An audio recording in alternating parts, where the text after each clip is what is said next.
सुप्रभात सभी को। कक्षा 7 नैतिक शिक्षा।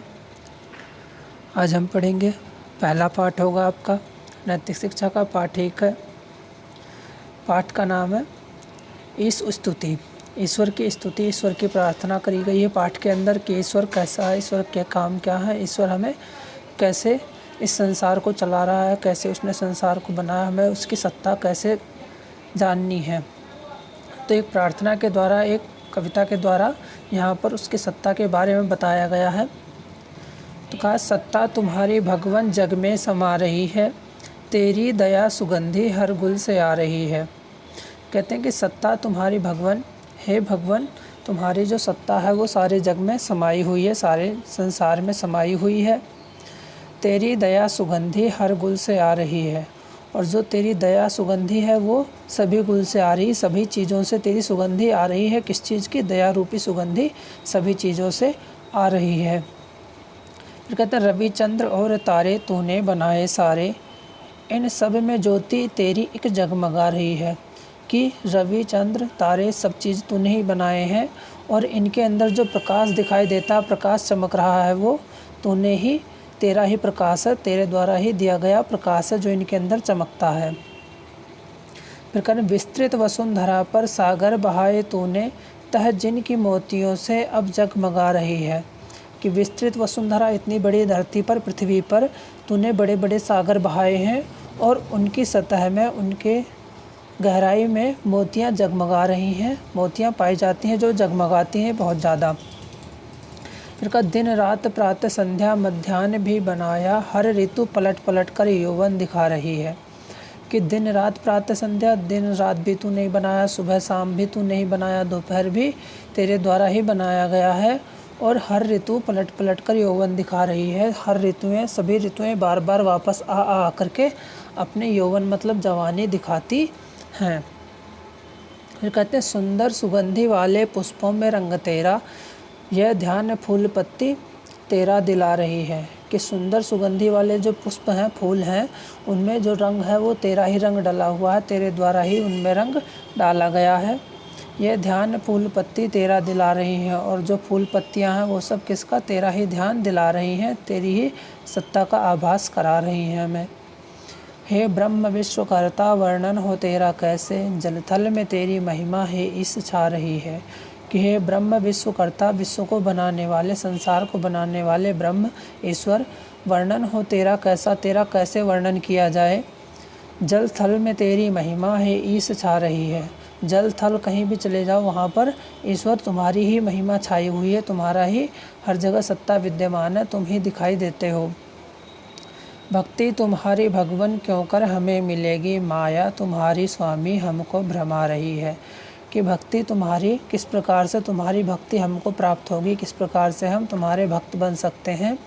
क्योंकि माया तुम्हारी भगवन है, भगवन तुम्हारी जो माया है, जो हमारे द्वारा जो संसार बनाया गया है, वो हमें भ्रमा रहा, बार बार अपनी तरफ आकर्षित कर लेता है, आपसे हमें दूर कर देता है।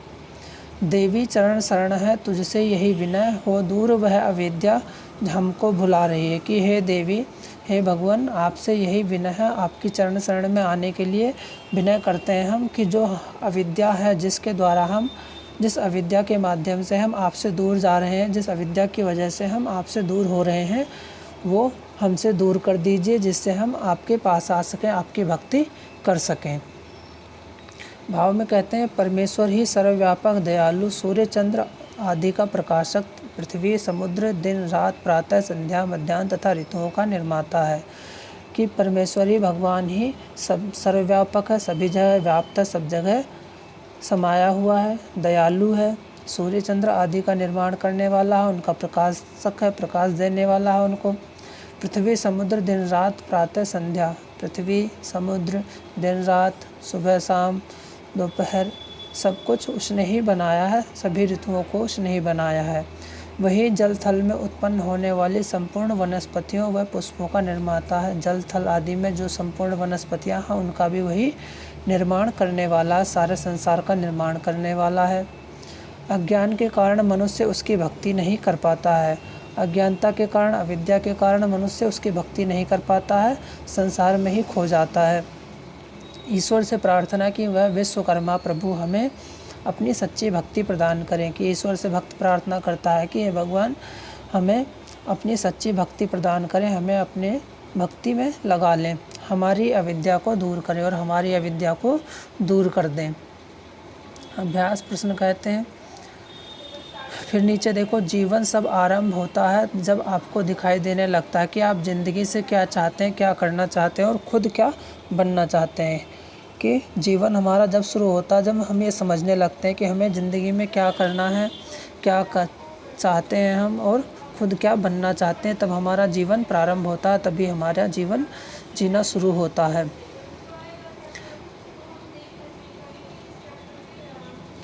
फिर आगे प्रश्नोत्तर में कहते हैं, जग में किसकी सत्ता समाई हुई है? तो जग में भगवान की सत्ता समाई हुई है। हर पूरा संसार भगवान की सत्ता के अंदर आता है। दूसरा क्वेश्चन कहते हैं प्रश्न 2, हर गुल से किसकी वस्तु की सुगंधी आ रही है? तो हर गुल से दया वस्तु की सुगंधी आ रही है। दया की सुगंधी आ रही है, भगवान की दया रूपी सुगंधी आ रही है। भक्त ने भगवान से क्या विनय की है? तो भक्त ने भगवान से अविद्या को दूर करने की कि अविद्या मेरे से दूर कर दीजिए, यह विनय करी है।